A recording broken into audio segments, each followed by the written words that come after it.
দেখুন, নার্সিসিজম বলতেই আমরা প্রাডার মেরিল স্ট্রিপের মতন একজন উন্নাসিক মানুষের কথা ভাবি, যিনি সবসময় নাক উঠিয়ে রয়েছেন, যার সবসময় নিজেকে নিয়ে অবসেশন, নিজের কথা বলা, এরকম। কিন্তু এরকমও হতে পারে যে আপনার সামনের মানুষটি অত্যন্ত হাম্বল, আপনি নিজে বুঝতে পারছেন না যে ইউ আর বিইং ম্যানিপুলেটেড। এই বিষয়টাকে বলা হয় কোভার্ট নার্সিসিজম। কোভার্ট নার্সিসিজম কি? নার্সিসিজমের ট্রেটসগুলো রয়েছে কিন্তু ভীষণ অন্যভাবে। তারা ভীষণভাবে অন্যদের প্রশংসা করেন। সামনের মানুষের এত প্রশংসা করবেন যে সামনের মানুষটি ভাববে যে আমাকে তো এভাবে কেউ কোনোদিন আবিষ্কারই করেনি, আমার তো কোনোদিন নিজেকে এতটা স্পেশাল মনে হয়নি। এটা কোভার্ট নার্সিসিস্টদের একটা খুব ইম্পর্ট্যান্ট লক্ষণ। এটা ওরা কেন করেন? দুটো কারণ। এক, ওরা সামনের মানুষকে এমনভাবেই ট্রিট করেন যেভাবে ওনারা নিজেরা ট্রিটমেন্ট পেতে চান। মানে ওরা এক্সপেক্ট করেন যে আমি যদি এতটা প্রশংসা করতে থাকি, I will get that in return. সেও আমাকে এতটা রেসপেক্ট করবে, প্রশংসা করবে, সবসময় আমার গুণগান গাইবে। ফার্স্ট। সেকেন্ড,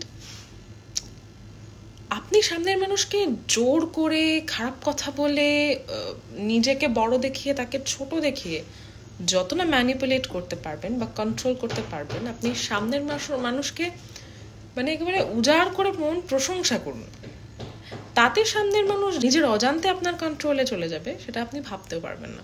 এবং কোভার্ট নার্সিসিস্টরা ঠিক সেইটা করে থাকেন। In love relationships they flood with love, মানে উইথ গিফটস, উইথ প্রেজেস, লোকের সামনে ভালো ভালো কথা বলে, কিন্তু আসলে it is absolutely in their subconscious, it's a tricks to manipulate and control. They will show so much love that you will be guilty to not listen to them. আপনার খারাপ লাগবে যে আমাকে এত ভালোবাসে, আমি ওর কথাটা শুনবো না, আমাকে এত ভালোবাসে, আমি ওর মতো করে চলবো না। This is called love bombing, which is a very important trait of narcissists and covert narcissists. এটা সার্ভাইভ করা আরও ডিফিকাল্ট, কেননা একজন নার্সিসিস্ট ক্ষেত্রে আশেপাশের মানুষ বুঝতে পারে যে this person is a victim of a narcissist partner. কিন্তু কোভার্ট নার্সিসিস্টদের ক্ষেত্রে কি হয়, আশেপাশের মানুষ সবসময় বলে যে ও তোকে এত ভালোবাসে, showering with love and everything, and তুই আর ওর সম্বন্ধে এরকম বলছিস। You can't even get empathy of others. এবং শুধু আদার্স নয়, আপনার নিজেরও বুঝতে সময় লেগে যায় যে actually I am being used and manipulated, not loved. হতে পারে আপনিও আপনার ব্যক্তিগত রিলেশনশিপে এরকম একটা কোনো সিচুয়েশনের শিকার হয়েছেন। তাহলে প্রথমত নিজে প্রচণ্ড মনের জোরে সেখান থেকে বেরোতে হবে, সেই স্মৃতিগুলো থেকে বেরোতে হবে, সেই লুপ অফ থটস থেকে বেরোতে হবে।